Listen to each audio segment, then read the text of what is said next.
আপনি কি ভেবেছেন আপনার নামাজ দিয়ে আপনি জান্নাতে যাবেন? আপনি তাহাজ্জুদ গুজার, সেজদা দিতে দিতে কপালে দাগ ফেলেছেন, এটা আপনারা জান্নাতে নেবে না। আপনি এলাকার সবচেয়ে বড় হাতেম তাই দানশীল, এই দানের ভরসায় বসে আছেন। কশিন কালো আমাদের নামাজ, আমাদের রোজা, আমাদের ইবাদত, এগুলোকে মিজানের পাল্লায় উঠালে কোনো ওজনই হবে না। তবে আমাদের একটা কৌশল জানা আছে, আমরা আল্লাহর রহমতের ভিখারি। আমরা সেদিন আগেই গুনার স্বীকৃতি দিয়ে দেব।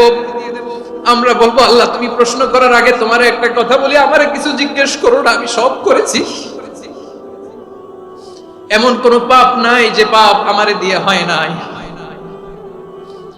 তোমার রহমত দিয়ে তুমি জান্নাতে পাঠাবা, তোমার দয়ায় জান্নাতে যেতে চাই, আমল দিয়ে না। পারবেন বলতে? কিয়ামতের দিন আমরা বলবো, আল্লাহ আমার আমল দিয়ে জান্নাত চাই না, আমি তোমার দয়া দিয়ে জান্নাত চাই।